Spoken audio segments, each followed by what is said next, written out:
Flat Earth Hippie here. Give you folks a little update on the eclipse, at least from my vantage point.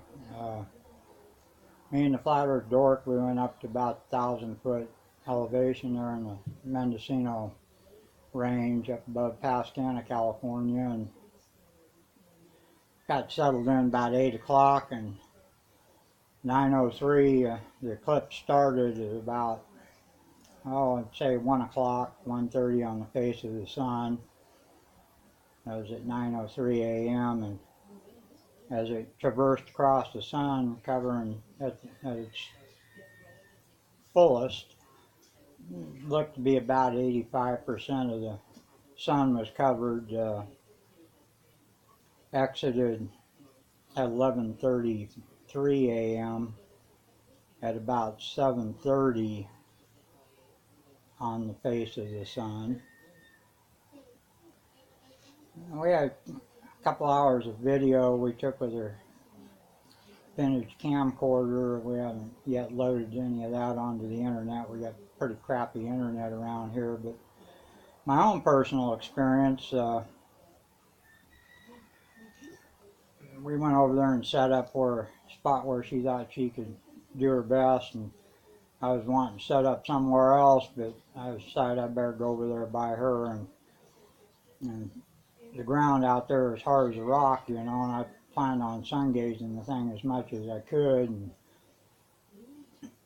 lo and behold, right next to where I set her chair, a couple of gophers pushed up some dirt, loose dirt, in two spots about shoulder width apart. Couldn't have been any better for me to nestle my feet down into so I could do my sun gazing during the eclipse. And I stared at the whole thing, eyes wide open, no eye protection, none of that horse shit.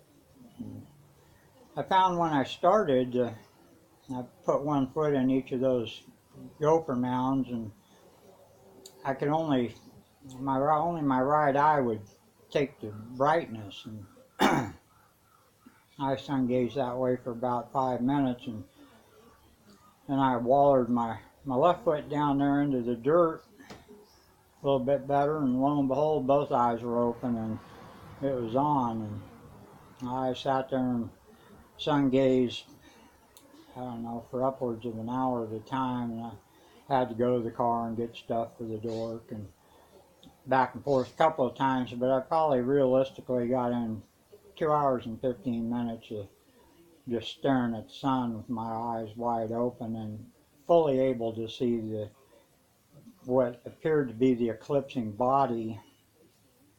At one point, I was able to see through the eclipsing body ever so slightly and see the entire circle of the sun. That was probably a little over halfway through the eclipse as the body was beginning to exit the lower left hand or 7:30 side of the circle of the sun. And I experienced, at that point I went over and got the welder's glass and checked it out, and same story, I could see through whatever the object was. I know it wasn't the moon. If it was the moon, it wouldn't have been running on an angle across the sun. They're pretty much running the same path when the sun is passing the moon or the moon is passing the sun. I kind of tend to think like Santos Bonacci believes that the moon is behind the sun at this time. Whatever that object was, and we've done a little forensic analysis on the object itself, and uh, the few rudimentary light tests we've done on it, we can't seem to distinguish that it was in fact a body at all. And what it reminds me of is a light, the sun being a projection with someone slowly sliding something across the projector, because all analysis we've done on that photo, those photos and others, uh, we can't see the body outside of the sun. I'm thinking maybe we should, so Well, it takes me back to my childhood days when I watched The Wizard of Oz and couldn't get enough of that shit, because that's when I woke up and Santa Claus and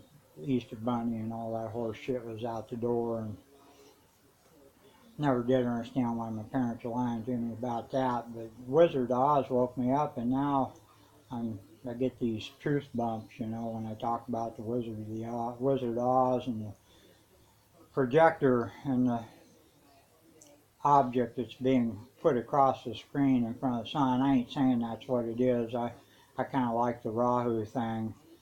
It's over one of the 7 discs that's you know, roaming around up there. I like that too. Jury's still out on all that, but it wasn't a fucking moon.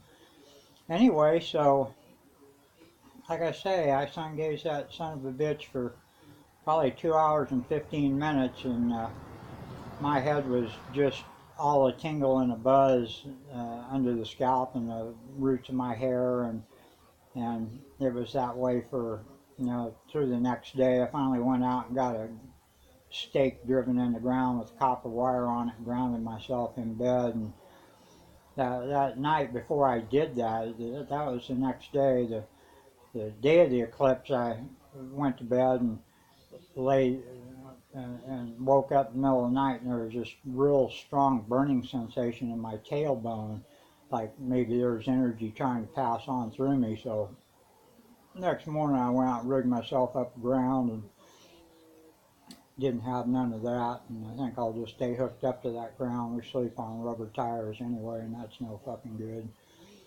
Anyway, that's just like a little brief insight of my experiences with the eclipse. There'll be more to follow.